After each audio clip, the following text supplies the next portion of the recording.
Seja bem-vindo à Conversa Capital. Recebemos esta semana Hélder Pedro, secretário-geral da ACAP, a Associação de Automóvel de Portugal. Muito obrigada por estar aqui com a Antena 1 e com o Jornal de Negócios. Como sempre acontece, começo por lhe perguntar o que é para si neste momento capital em Portugal? Bom dia, muito obrigado antes de mais pelo convite. O que é capital para Portugal é que neste momento de uma incerteza ao nível da conjuntura mundial dos vários países, dos vários continentes, é que em Portugal haja um ambiente favorável ao funcionamento das empresas. Eu estou no mundo empresarial há muitos anos, sei das dificuldades que as empresas têm no seu dia-a-dia para poderem desenvolver a sua atividade, quer ao nível dos custos de contexto, quer ao nível da incerteza quanto às diversas alterações fiscais que anualmente são aprovadas, quer ao nível das obrigações que têm que cumprir nas mais diversas áreas e, portanto, era capital que houvesse um ambiente favorável ao bom funcionamento das empresas, porque as empresas é que criam emprego, geram riqueza e, no fundo, pagam os impostos também para este país. O mercado automóvel em Portugal registrou um crescimento de 5,6% em 2024, por comparação com 23. Entraram em circulação mais 249 mil veículos, 57,3% dos veículos ligeiros de passageiros matriculados novos foram elétricos ou híbridos. Como é que se explica este aumento em contraciclo com o que se passa na Europa? Muito bem, o mercado europeu está estagnado porque, de facto, há dois grandes países ou dois grandes mercados que tiveram um comportamento, enfim, de estagnação ou mesmo negativo, que é a França, a Alemanha e a própria Itália também. E, portanto, Portugal tem vindo paulatinamente a recuperar os valores de mercado de pré-pandemia, ou seja, nós mesmo assim ainda estamos 6,9% abaixo dos valores de mercado de 2019 e em 2024 foi, de facto, um ano de consolidação do mercado ao nível das energias alternativas. Portugal, historicamente, não são muitos anos, mas desde que há veículos elétricos e eletrificados, tem tido um comportamento acima daquilo que é a média da própria União Europeia. No respeito ao rácio dos veículos elétricos nas vendas, somos o 6º país da União Europeia. É importante, enfim, com 20% no ano passado e no mês de dezembro foram 25% só de veículos elétricos, mas, portanto, é um mercado que tem vindo a recuperar paulatinamente da situação pré-crise. Mas porquê? Mas porquê? Nós temos também, por exemplo, há vários fatores. A situação económica, os indicadores... Mais poder de compra, é isso? São favoráveis os indicadores. Tivemos o PRR, que também é bom para as empresas, o contributo que dá para a economia. Tivemos indicadores de confiança de consumidores mais favoráveis. Tivemos um canal que no nosso país é muito importante, que é o Rentacar, que está muito ligado à atividade turística. Naturalmente, Portugal é um país onde o turismo tem um peso importante, ou diria fundamental, na nossa economia, e as vendas a Rentacar, foram 61 mil desses veículos, representaram mais de 29% das vendas totais do nosso mercado. Mesmo que também o Rentacar ainda não tem os valores ainda não recuperou pré-pandemia, mas 29% é um canal também muito importante no mercado em Portugal e são estes fatores que levam a que haja essa recuperação, mas também a vizinha Espanha teve um comportamento superior ao nosso, positivo do mercado espanhol, não é? E se esta tendência, do seu ponto de vista, vai continuar este ano? Ou não? Nós achamos que sim, portanto a nossa opinião é que sim, que deve continuar esta linha de evolução até, digamos, se recuperar esses valores de pré-pandemia, como eu referi há pouco. Tivemos 6,7%, digamos, de diferença. Agora, e poderemos falar sobre isso, há uma conjuntura em termos geopolíticos internacionais que não é, de facto, muito favorável a termos uma previsão muito segura no início do ano. Embora em Portugal, e nós neste momento sabemos que teremos estabilidade política, porque vamos ter as eleições presidenciais e não haverá dissolução certamente do Parlamento, iremos ter um governo a funcionar como nós queríamos, iremos certamente ter um orçamento aprovado para 2026, isso dá estabilidade à economia, é importante referi-lo, porque nós temos essa análise histórica, quando há ciclos políticos instáveis, existe também alguma instabilidade na confiança dos consumidores das empresas e retraem a procura, portanto retraem as suas compras, mas dizia eu que em 25 é expectável que exista essa estabilidade em termos políticos e naturalmente também económicos e confiança para as empresas. Os indicadores, quer ao nível da evolução do consumo privado, quer ao nível, sobretudo, há uma grande recuperação nas perspectivas para 25 da formação bruta de capital fixo, que é um indicador importante para o investimento, e o nosso mercado, enfim, é uma característica portuguesa, é muito um mercado também empresarial. Infelizmente os particulares estão, de facto, em minoria no mercado automóvel, mas, portanto, tendo esses indicadores, também ao nível dos indicadores indicadores do emprego, a previsão é dessa recuperação. Agora, a conjuntura é, de facto, em termos internacionais, é suscetível de criar problemas, digamos, a nível mundial, que se refletem, digamos assim, também no nosso país. E isso é uma situação que pode acontecer também ao nível dos próprios construtores de automóveis, enfim. E já vamos falar sobre isso também com mais detalhe, exatamente. Mas, pelo menos para já e até ao momento, Portugal, no fundo, tem passado um bocadinho à margem desses constrangimentos em termos europeus, ou não? Repare, nós tivemos, como todos os países, em 2020, uma queda abrupta do mercado, um encerramento de fábricas, não é? Tivemos uma recuperação lenta no pós-pandemia. E porquê? Porque logo em 2020, em agosto de 2020, o governo espanhol, o governo italiano, para citar os mais próximos, e o governo francês, tiveram estímulos à procura do setor automóvel. Ou seja, que estímulos foram esses? Logo na altura, criaram um plano de incentivos à renovação dos parques automóveis que incentivaram a renovação e a troca. O governo português não fez nada nessa altura. Apesar das fortes insistências da ACAP, apesar das promessas do próprio governo da altura e do Ministério da Economia, apesar das longas reuniões de preparação que tivemos, não se concretizou essa medida. Só no final, digamos assim, é que o acordo de rendimentos celebrado com os parceiros sociais definiu um capítulo para um plano de incentivo ao abate de veículos sem fim de vida, que infelizmente este governo que seguiu implementou de uma forma muito residual. Mas dizia eu, Portugal teve mais dificuldade o nosso mercado a recuperar porque esses países tiveram planos imediatos de recuperação. Eu lembro que o governo italiano, na altura era o Sr. Draghi, o primeiro-ministro, logo em 20, e depois no orçamento de 21 teve mais planos de incentivo à renovação do parque em Itália que estimularam o mercado. Nós não tivemos esses planos. O mercado recuperou por si, com o esforço das empresas, o esforço dos concessionários, que é quem está no terreno e quem vende os automóveis. Portanto, os concessionários tiveram aqui um período muito difícil, em que a ACAP tentou, de algum modo, minimizar com a legislação que saiu, que permitiu as oficinas abrirem imediatamente, etc. Mas foi um período difícil e o mercado, paulatinamente, foi recuperando por si. O turismo em 20 acabou, quer dizer, não tivemos um verão, portanto, as vendas de rentacar foram até canceladas.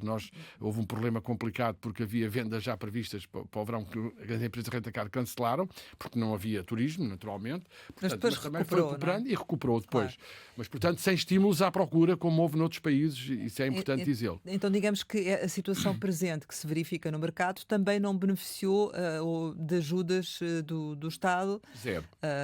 Não houve nem das medidas especiais. Nem medidas especiais. O PRR ignorou o automóvel, portanto, o PRR não tem nenhuma medida de apoio à renovação, tem para autocarros elétricos e barcos elétricos, o que é louvável, com certeza, mas para um número também limitado, mas ignorou, apesar dos nossos pedidos, ignorou o estímulo à renovação do parque automóvel. Podia ser uma oportunidade, o PRR também abranger essa área, mas também não teve qualquer apoio, e o governo espanhol, que agora o Congresso revogou, mas durante 3 anos esteve o programa Móveis de apoio à renovação do parque automóvel em Espanha. Ainda assim é curioso porque, em termos de receita fiscal, o setor automóvel contribui substancialmente para o PIB português, não é? Essa é uma questão sempre muito que nos é muito cara e muito pertinente, porque realmente nós temos aqui, como costumamos dizer, uma contradição histórica no nosso setor automóvel, porque infelizmente para já, e apesar de várias tentativas na União Europeia,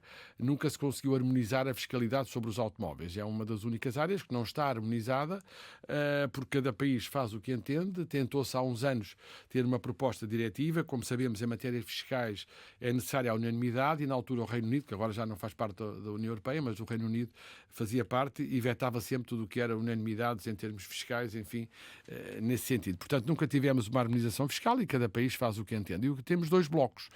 Temos países que tributam bastante os automóveis e outros que não tributam. Historicamente, os que tributam não têm indústria automóvel.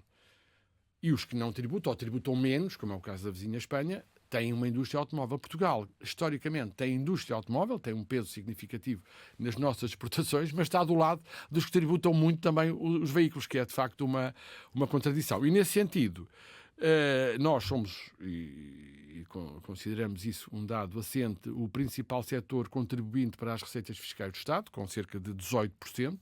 Esses números são de 23 ou de 24? Nós já atualizámos para 24, exatamente, com 11 mil milhões de receitas fiscais no total, E eu aqui gostava de salientar um aspecto que é o seguinte: nós tivemos, porque fala-se por vezes em simplificações fiscais, mas nunca há uma verdadeira reforma, ou as reformas depois tendem a ficar incompletas. Nós tivemos em 2007 uma reforma da fiscalidade automóvel. Essa reforma teve dois propósitos. Por um lado, introduziu o CO2, as emissões, no cálculo do imposto sobre veículos, e por outro, introduziu o chamado IUC, o Imposto Único de Circulação, que sucedeu ao Imposto Municipal de Veículos. O que é que acontece? Esse imposto municipal era muito residual. Aliás, há um ano e tal tivemos uma grande discussão pública quando o Governo tentou alterar essas regras para os veículos pré-2007, porque pagam um valor residual, é bastante baixo, naturalmente, e essa receita era exclusiva dos municípios. Quando se fez esta reforma, o que foi preconizado foi agravado significativamente o imposto de circulação, portanto o IUC, que se pagou a partir de 1 de julho de 2007, não tinha nada a ver com o que se pagava em 30 de junho de 2007, muito mais gravoso. Também passou a ser uma parte receita do Estado, era pressuposto no futuro fazer um phase-out, portanto um desaparecer do imposto de matrícula, do imposto do ISV, do imposto sobre veículos, porque o normal é que o bem automóvel seja tributado como os outros bens com o IVA, como acontece, e não com o preço base, depois o imposto sobre veículos e o IVA sobre os dois valores. Temos esta tal famosa dupla tributação. O que é que acontece? Neste momento, nós tivemos 850 milhões de euros de receita só do IUC, onde o Estado, o Governo Central, teve 511 milhões e as autarquias 345. E depois tivemos mais 700 milhões do IVA, do ISV, e ainda só 100 milhões da componente dos 23% sobre o ISV, que não devia existir, portanto aqui dá este valor. Portanto, o Estado, diria, lucupletou-se com este montante extra que não existia antes da reforma de 2007 e continua a cobrar o ISV e ainda o IVA sobre o ISV. Portanto, o normal era esta reforma que ficou incompleta, com o montante de receita que existe do IUC, que o Estado não tinha antes de 2007 e que tem agora, houvesse, como a Espanha tem vindo a fazer, um phase-out gradual do imposto sobre veículos e acabando assim com esta situação do IVA sobre o ISV. Mas também não há perspectiva que isso venha a acontecer com este governo? Não há governo. perspectiva. Nós, inclusive, também com este novo governo, temos tido uma grande dificuldade com a Secretaria de Estado dos Assuntos Fiscais de Contacto, o que não é normal, porque nós, como somos os principais contribuintes líquidos, e ao longo destes, não vou dizer quantos, mas muitos anos de contacto, somos sempre recebidos, pelo menos, pela Secretaria de Estado dos Assuntos Fiscais, porque como bons contribuintes, e com esta Secretaria de Estado não temos tido uma grande receptividade, porque não está muito sensível à importância que o automóvel tem nas receitas, pelo menos para discutir, não é? Não quer dizer que se concretize. Portanto, mas não foram recebidos. Não, pelo menos para discutir. E esta questão do IUC é uma questão pertinente e de uma reforma que é necessário fazer, mas que, infelizmente, no curto prazo não se vê que os governos estejam muito propensos a estas reformas. Deixe-me só perguntar-lhe ainda relativamente ao IUC, estas recentes alterações anunciadas sobre o pagamento do IUC no âmbito do pacote da simplificação fiscal, portanto, no fundo são alterações de prazo, não é? De pagamento. Prazo de pagamento não tem qualquer implicação. Nós, por exemplo, o que pedimos foi durante anos que houvesse uma suspensão do pagamento do IUC, que é um regime que existe noutros impostos, quando os comerciantes têm os veículos em estoque, por vezes já há estoques de veículos, e para a tesouraria dos comerciantes que vendem veículos usados, é significativo cair no mês em que é necessário liquidar o IUC. O veículo está em estoque, está à exposição, não circula. Nós fizemos várias propostas, isso seria uma boa medida, e depois o imposto seria liquidado quando fosse vendido, teria um prazo de X dias para liquidar o imposto, porque para a tesouraria do comerciante tem um estoque grande de veículos, e antes eram nos aniversários, agora calha no mesmo mês, portanto naquele mês todo o estoque tem que pagar. Faria sentido quando os veículos fossem vendidos, mas portanto não houve, é uma medida meramente simbólica, exatamente. Então devo entender que esta alteração, em termos dos comerciantes, até é penalizadora. O facto de calharem todos em fevereiro... Todos em fevereiro, todo o estoque está naquele dia, tem que ser liquidado o IUC. Nós achamos que quando o veículo está em estoque, e nós fizemos uma proposta legislativa concreta, portanto, com medidas de garantia de que o veículo não circularia durante aquele período, naturalmente, está em estoque e, portanto, o comerciante poder, para aqueles veículos em concreto, solicitar a suspensão do seu pagamento até o veículo ser vendido. E depois haveria um prazo limite, mas não podia estar indefinitivamente sem liquidar, não é? Dar-se a 90 dias para poder depois, então, liquidar se não fosse transferido transferida à propriedade. Pronto, são medidas aí sim de simplificação administrativa e de simplificação para os sujeitos passivos, para as empresas, não é?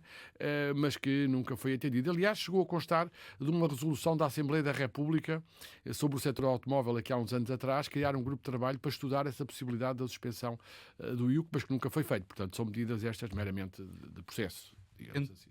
Entre os temas que a ACAP pretende discutir com o Governo, como disse, estão a tentar reunir com a Secretária de Estado dos Assuntos Fiscais, estará também alguma tentativa de sensibilizar o Governo para que redesenhe as alterações que foram introduzidas no ano passado, já em outubro, portanto, além de terem sido introduzidas já tarde, no sistema de incentivo à aquisição de veículos elétricos. O que os números mostram, os números que já serão finais, mostram que pela primeira vez houve menos candidaturas do que os apoios disponíveis para a compra por particulares de veículos elétricos, em grande medida por causa daquela introdução da obrigatoriedade de entregar uma viatura em final de vida para abate, para beneficiar do apoio, mas também foi criado aquele escalão específico para as IPSS que tinha uma dotação elevada e ficou praticamente vazio em candidaturas. 44, vão tentar, de facto, sensibilizar para que haja alguma alteração para o que vai vigorar este ano? Sem dúvida estamos a tentar neste momento sensibilizar, porque é o momento indicado agora, e eu gostaria de enquadrar esse aspecto porque há aqui dois assuntos, não é? O plano de incentivo ao abate, nós conseguimos que no acordo de rendimentos celebrado ainda com o anterior governo constasse a medida de um plano de incentivo ao abate de veículos em fim de vida. Isso fez com que, na Lei do Orçamento de Estado para 2024, portanto, aprovada em novembro de 23, constava um artigo, até sabia de cor o número, mas, portanto, constava um artigo que dizia o governo em 2024, durante o ano, irá implementar um sistema de incentivos ao abate de veículos em fim de vida. E nós começámos com o anterior governo, estou a falar do Ministério do Ambiente, onde estava a Assessoria de Estado da Mobilidade, a negociar um plano de incentivo ao abate. Depois há a demissão do Primeiro-Ministro e o Governo entendeu que em gestão não deveria introduzir esse plano e deixar para o próximo Governo. Bom, entretanto, é celebrado um acordo de rendimentos com o novo Governo, e é colocada novamente esta medida. E na shortlist das medidas que não estavam executadas do anterior plano, a CCP, que é a Confederação do Comércio e Serviços, onde a ACAP tem a vice-presidência, onde eu sou vice-presidente executivo, colocou na Comissão Permanente de Concertação Social esse aspecto, e a senhora Ministra do Trabalho, que acompanha, também nas suas notas que apresenta na Concertação Social das medidas que não tinham sido implementadas, foi a do incentivo ao abate. Entretanto, há o plano da mobilidade verde, isto não tem a ver com o Orçamento de Estado, portanto não é Orçamento de Estado, entretanto a mobilidade está agora no Ministério das Infraestruturas, e muito bem, porque é uma reorganização da nova orgânica deste governo, e há um plano da mobilidade verde onde se fala num incentivo ao abate de veículos em fim de vida, mas que no fim deu que aquilo que era o normal despacho para o apoio a veículos elétricos, que não tinha sido publicado em fevereiro, porque o governo anterior estava em gestão e não o fez, foi publicado em outubro ainda para 24, e aqui é que nós achamos, para dizer que se cumpriu o artigo do Orçamento de Estado, não é? Diz-se que está o apoio, mas tem que ter um incentivo ao abate. Ora, veio-se complicar o que já existia. Foi misturar completamente duas situações que não têm nada a ver uma com a outra. Portanto, foi aqui um erro, na nossa opinião, em que se misturou o incentivo a elétricos que deveria ter havido logo desde fevereiro, veio em outubro, mas com a obrigatoriedade de entregar um veículo para abate. Nem todas as pessoas terão esse veículo, porque só se aplica também no orçamento a particulares. Para 25, não é? Não, entretanto, agora o novo despacho deverá sair para 25, é que irá eventualmente corrigir esta situação. Mas nós... Corrigir em que sentido? Em sentido de, por um lado, ser um plano mais abrangente. Nós achamos que não se deve limitar um plano de incentivos ao abate a veículos elétricos, vê-se que não está a funcionar. Portanto, todos os veículos à venda, como aconteceu em Espanha, embora admitimos uma limitação nos veículos com motores de combustão, como aconteceu em Espanha também, e um plano que não seja para 1000 veículos. Nós estamos a falar, quer dizer, de termos 17, agora são também os últimos dados que nós esta semana refizemos e tivemos uma surpresa negativa porque o parque continua a envelhecer, ou seja, neste momento já temos 17% do parque com mais de 20 anos, a idade dos ligeiros passageiros subiu para 14 anos, de 13,6, portanto o parque está realmente a envelhecer, porque nada é feito, não é?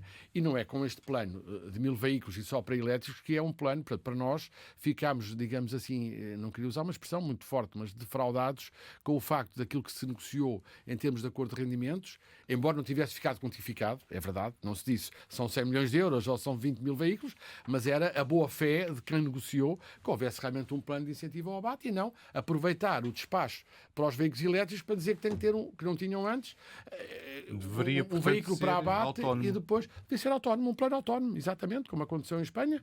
E é um com plano... que conteúdo? Ou seja, o que é que vocês defendem e que não sei se estão a trabalhar também no sentido do que será o conteúdo desse despacho? Convosco, se têm noção do que é que vai sair, não é? Não temos neste momento noção, sabemos que o Governo, aí tivemos reuniões a nível dessa área governamental, onde chamámos a atenção para a dificuldade de implementação e que não era isso um verdadeiro plano de incentivo ao abate.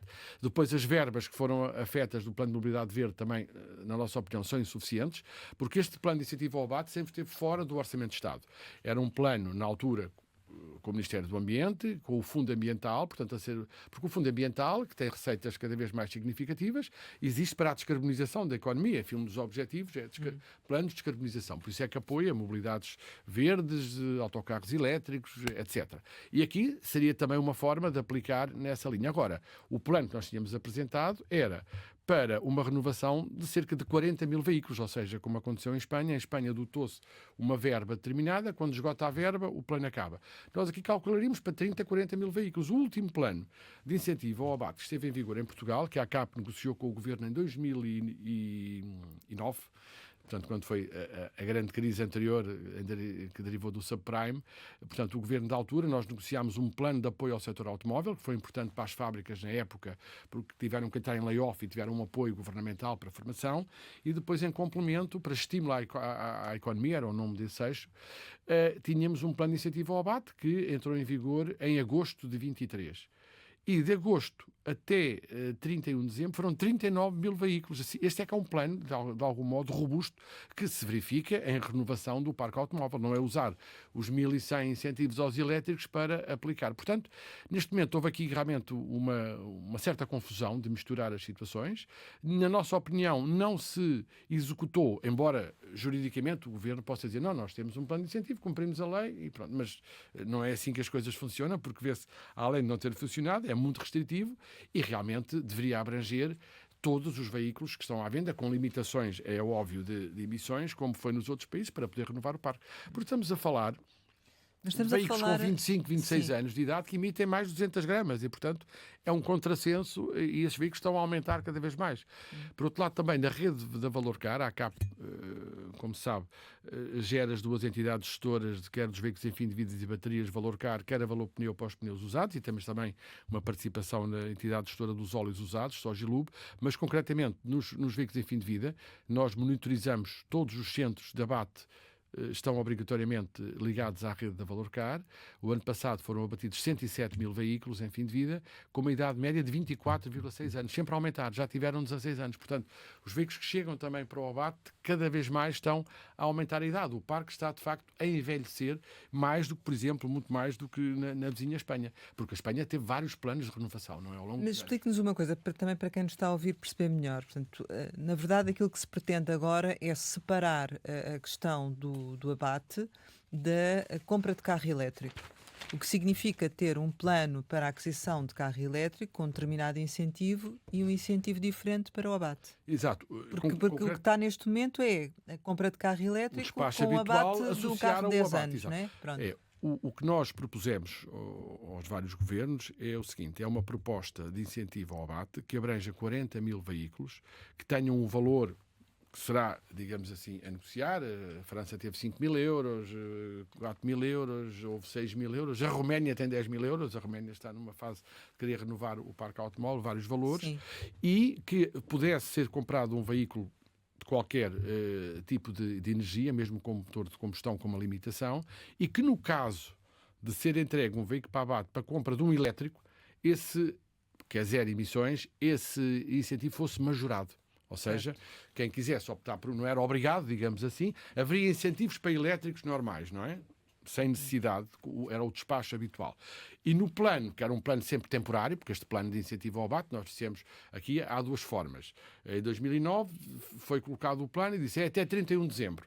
A Espanha, durante vários anos, colocou 100 milhões de euros, quando esgotar a verba, esgotou. Também podíamos colocar 40 mil veículos a X e depois, quando esgotar a verba, o plano cessa. Portanto, havia sempre aqui uma condição resolutiva no plano. Mas o dos elétricos seria, enfim, de continuar, existiria à parte. E se no plano de abate a opção fosse por um elétrico e não por um híbrido ou um motor de combustão de baixas emissões, aí seria majorado porque era elétrico. Portanto, em relação ao que já havia, não é? Para estimular, imaginemos que são 4 mil para elétrico que existia, se entregasse um carro para abate, seria majorado esse valor. Este despacho que vocês estão à espera, já sabem quando é que vai sair? Não, aquilo que acontece normalmente é sempre, isto também é outra situação que podia sair antes, não é? Mas o que acontece sempre é sempre por volta de fevereiro, março, depois é retroativa 1 de janeiro, porque quer dizer, quem compra um carro elétrico em janeiro também nunca sabe o que é que está a contar no ano, não é? Mas é o que acontece. Não faz ideia de qual será o caminho a seguir pelo Governo? Não fazemos ideia. Não. O que fazemos ideia é que o que está em vigor não está a funcionar, tem que ser corrigido. Achamos que é de boa fé, seria de boa fé ou é expectável que seja de boa fé do Governo rever o plano de incentivo ao abate e não terminá-lo assim abruptamente, porque estava no acordo de rendimentos e, portanto, achamos que isso era um ato de boa fé e, portanto, nós na nossa expectativa estamos sempre com o diálogo, se pode, digamos assim, alterar as situações e melhorar. Não somos pessimistas, naturalmente. Certo. Este aumento de venda de carros elétricos significa também que Portugal está no bom caminho no sentido de cumprir metas e que é expectável que esta situação evolua também no sentido de cada vez existir mais carros elétricos em Portugal? Sim, a expectativa é que cada vez existam, porque nós estamos na União Europeia. A União Europeia definiu metas de descarbonização que são conhecidas, o famoso pacote Fit for 55. Os construtores de automóveis adaptaram-se, investiram. Calcula-se na União Europeia 250 bilhões de euros para os veículos e para a produção de veículos elétricos. Todos os dias nós assistimos, enfim, no mercado à colocação à venda de veículos elétricos ou eletrificados por parte dos construtores. Como eu disse, fizeram o seu papel e por isso é expectável que haja um aumento gradual das vendas, o que tem vindo a acontecer. Nós, no mês de dezembro, pela primeira vez, ultrapassámos os 5 mil veículos no mês, portanto, isso irá continuar a verificar-se. Portugal, como eu disse... Independentemente dos apoios que venham a existir. Independente, enfim, é um facto. É que esse é mais um argumento para o Governo dizer que não tem que fazer muito, não é? Bom, mas aqui há um outro aspecto que é importante, que é preciso estimular os particulares, porque as empresas é que estão sobretudo a comprar veículos elétricos, porque, e é assim que acontece noutros países, existem incentivos fiscais importantes, e é de salientar, para as empresas. Portanto, e as empresas, nas suas frotas, nos seus veículos para utilização por quadros da empresa, etc., têm vindo a recorrer aos veículos elétricos e muito bem. Mas os particulares é que têm que ser estimulados também, e até por uma questão, como nós costumamos dizer, de coesão social. As pessoas não podem ficar fora de um momento disruptivo da indústria automóvel, que é a eletrificação, por não terem acesso económico ou financeiro. Portanto, se quer mudar esse tipo de paradigma, tem que se apoiar também os particulares nesse sentido. Mas dizia, por isso é importante este tipo de estímulos e de incentivos e aquilo que certamente a Comissão Europeia irá apresentar. Mas dizia eu, Portugal, desde o início da eletrificação, e estamos a falar do início do século, enfim, com valores residuais, mas teve sempre um comportamento acima dos outros países mais próximos de nós. Portanto, um comportamento de países mais como a Alemanha ou a Holanda. Há várias razões que historicamente foram apontadas. Os portugueses são mais sensíveis a novas tecnologias. O veículo elétrico é realmente uma disrupção naquilo que é a mobilidade. Tivemos também a Mobie, que foi criada há vários anos e que, apesar de todos os constrangimentos, não deixou de ser um fator positivo naquilo que é a facilitação do carregamento, etc. E a cobertura cada vez é maior, a rapidez também maior. Cada vez é maior. Sim. E nós, como eu disse, terminámos o ano com 20%, a União Europeia não chegou aos 14%, portanto a média europeia é 14%, a Espanha, como falei, 6%, e nós com 20% e 25% no mês, portanto é um valor, estamos em 6º lugar, nos 27%, portanto recuperámos, nós estivemos durante anos em 6º lugar, depois a Alemanha apostou fortemente em incentivos aos veículos elétricos e a França fomos ultrapassados, e agora a Alemanha recuou outra vez com a queda em 25% e a França, e nós temos à nossa frente, o primeiro é a Dinamarca, a Alemanha, a Holanda, a Áustria e Portugal em 6º. Portanto, é um ranking que sempre tivemos em termos de eletrificação. E é um bom indicador para o futuro. É um bom indicador, e em Espanha somos muito, enfim, apresentados como exemplo, enfim, alguma coisa somos apresentados como exemplo, os nossos colegas, naquilo que é o rácio de vendas de elétricos do nosso mercado. A maioria dos construtores, e voltando agora um pouco ao início da nossa conversa, quando falava do mercado está bem, mas enfim, não deixa de ser sensível àquilo que se passa à sua volta, nomeadamente na Europa, e a maioria dos construtores automóveis europeus apresentou um pedido formal a Bruxelas de medidas de ajuda urgentes para fazer face ao endurecimento das normas de emissão de CO2 em 2025 e também em função daquilo que é a situação de mercado com a competição, com a concorrência chinesa e com também os fatores de produção que têm vindo a agravar a situação.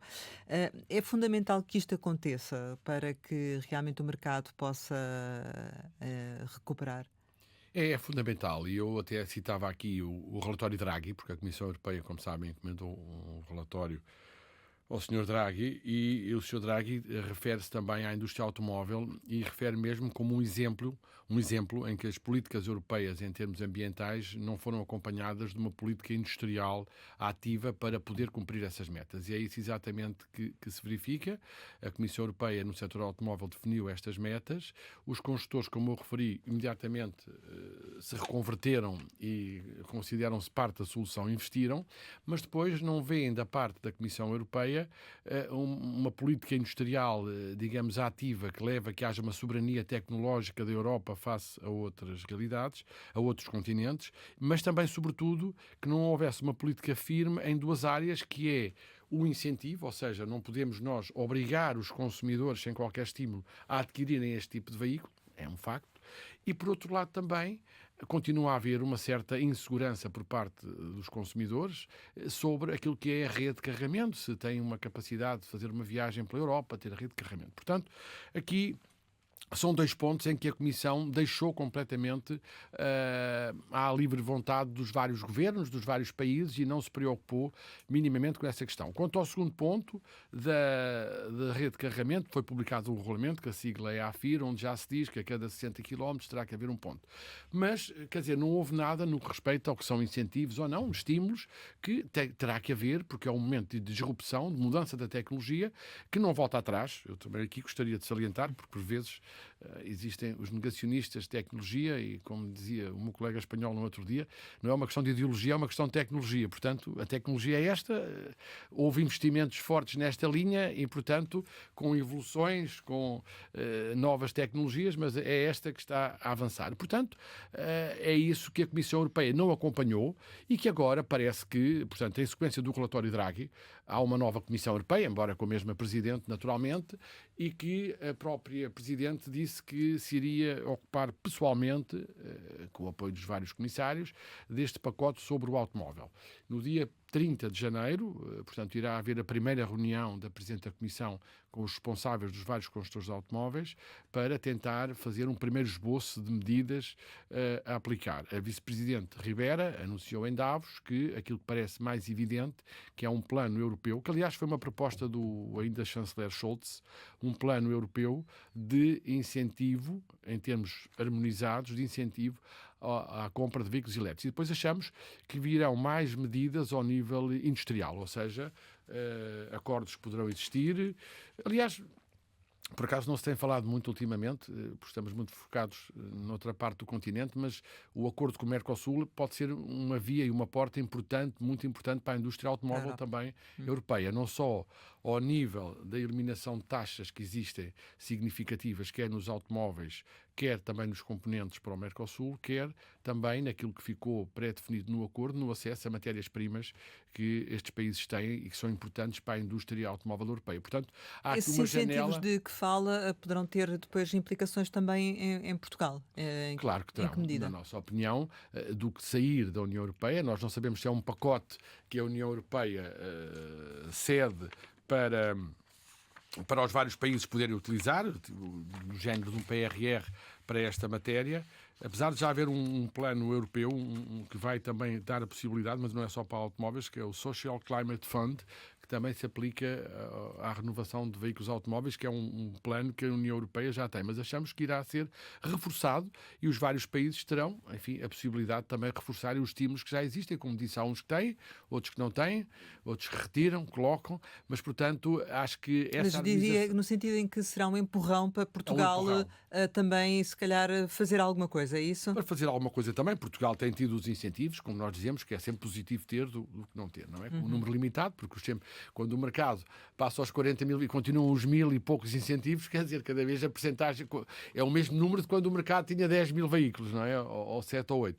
Mas, portanto, achamos que isso é positivo. Achamos que é uma medida que a ACAP tem defendido. Tem que haver a nível europeu e, finalmente, agora foi anunciado por esta Comissão, que irá harmonizar esse estímulo, mas, como digo, terá que ser acompanhado também de outras medidas de apoio ao processo industrial, porque o comissário Draghi apontou, o ex-primeiro-ministro italiano, ex-presidente do Banco Central Europeu, mas apresentou nesse seu relatório um capítulo do setor automóvel como uma falta de coordenação das políticas europeias da transição climática e industriais.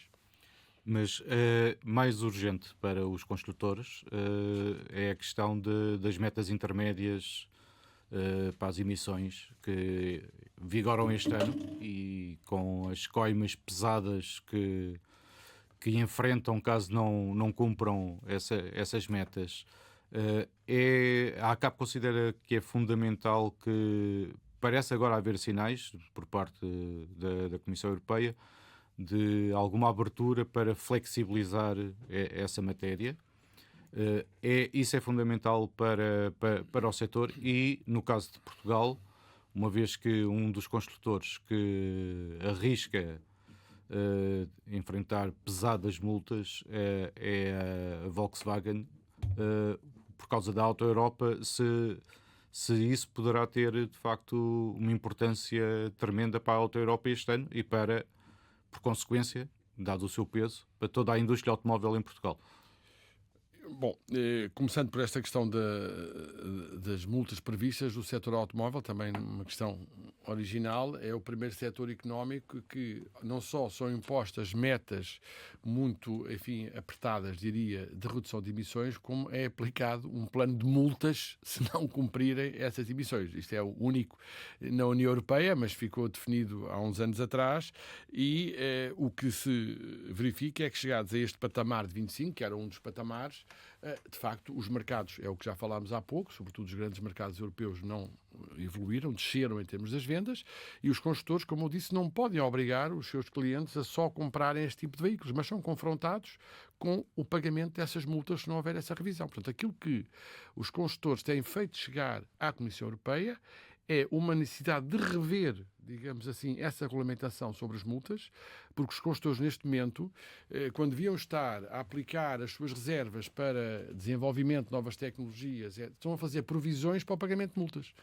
Portanto, nós neste momento, e gostava só de deixar este dado, o setor automóvel é dos mais regulamentados na União Europeia. Aliás, isto leva-nos a um outro aspecto, que é um dos problemas que a União Europeia tem face a outros continentes e a outras grandes economias mundiais, falamos de Estados Unidos e China, é, na nossa opinião, o excesso de regulamentação.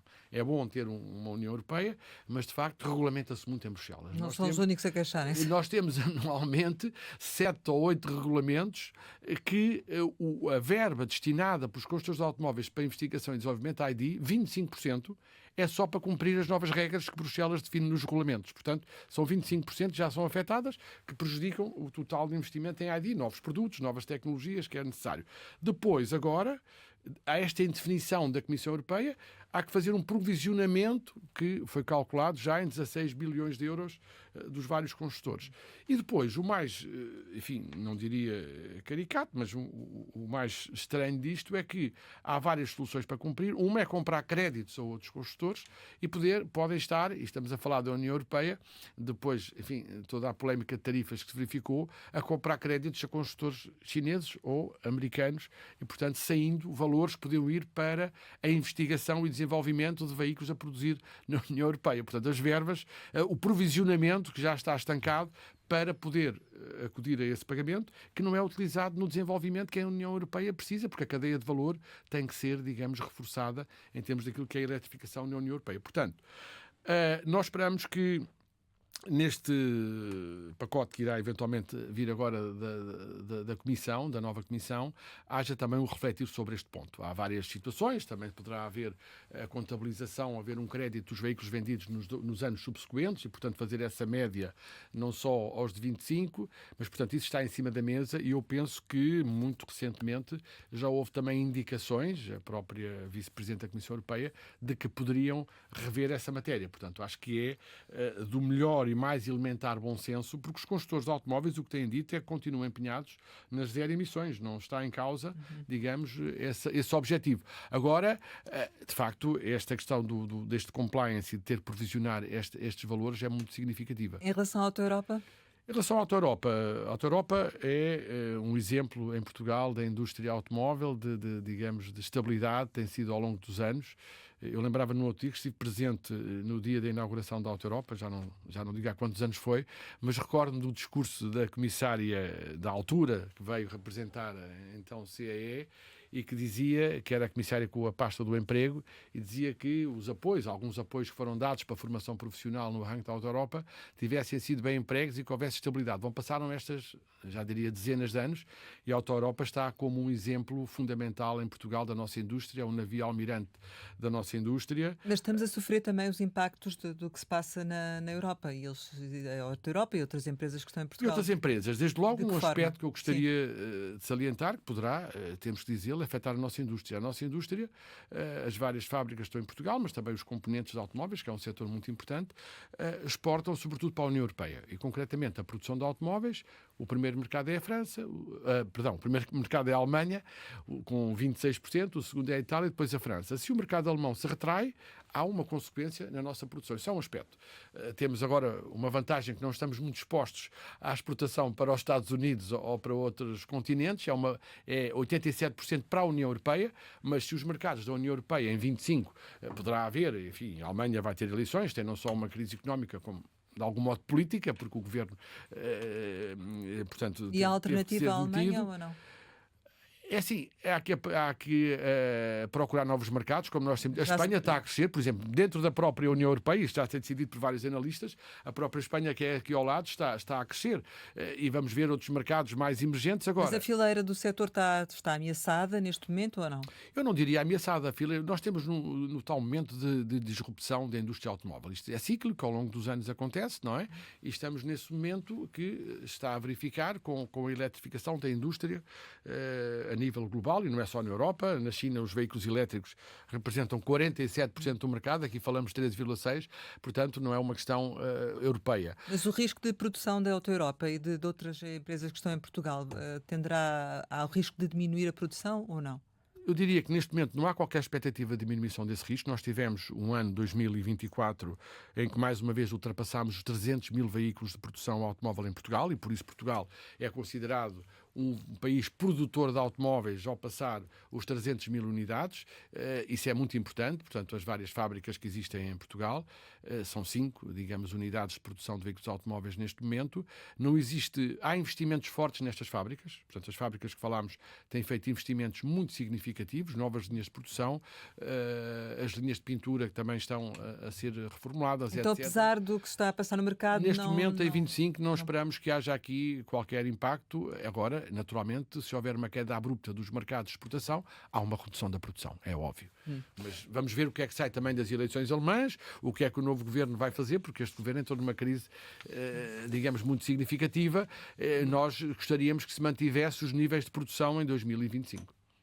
E a questão do crescimento, que aliás está neste momento estão em vigor as tarifas aos fabricantes chineses por parte da Europa, poderá ser um fator de disrupção, mais um, no mercado quer europeu e por consequência também em Portugal, uma vez que os fabricantes chineses têm margem, têm folga nas suas margens de lucro para baixar os preços e, portanto, para acomodar as tais tarifas e mesmo assim fazerem uma guerra de preços aos fabricantes europeus.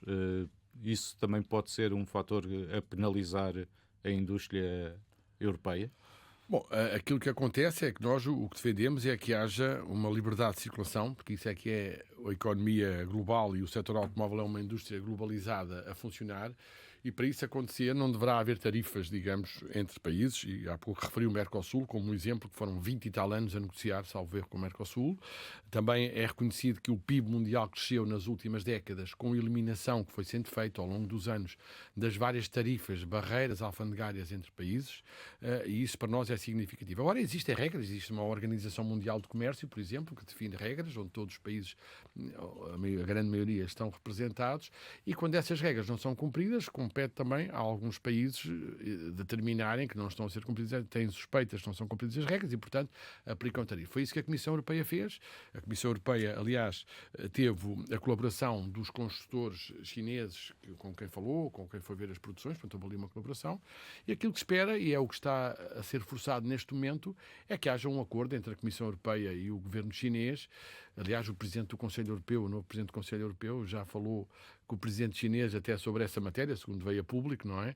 E, portanto, que haja um ultrapassar para haver uma liberdade, digamos, de livre comércio, que esse é o grande objetivo. Agora, sendo uma indústria globalizada, naturalmente, e havendo a aprovação e a homologação de vendas na União Europeia, há aqui uma nova realidade, quer dizer, que não existia antes, porque, de facto, a eletrificação e o facto da China dominar a cadeia de valor, quer da produção de veículos, quer ainda a maior percentagem das matérias-primas para a fabricação de veículos elétricos, que representam os tais 47% já do seu mercado interno, a nível mundial e com o mundo globalizado, isso vai ter reflexo nos outros continentes. Exatamente.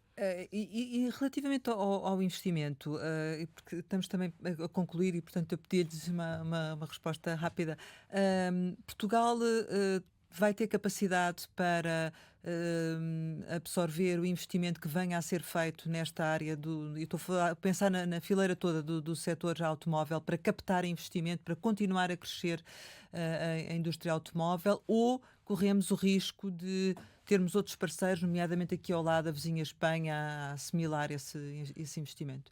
Exatamente, dois aspectos e realmente, primeiro, Portugal é um país com indústria automóvel, ou seja, somos considerados a nível, enfim, internacional, não só com a produção, como também ao nível dos próprios recursos humanos. Nós temos recursos humanos portugueses que estão à frente de unidades de indústria automóvel em todo o mundo, portanto são qualificados, é um país que tem essa qualificação. Temos também as universidades, temos um setor académico e científico que ao longo dos anos também se preparou para formar também esses quadros, e há uma grande ligação da comunidade científica e académica ao setor da indústria automóvel, e a ACAP, quando criou com outras associações e entidades o cluster automóvel, digamos, trouxe essas entidades todas também do meio académico e científico para o cluster automóvel Mobinov, que foi criado.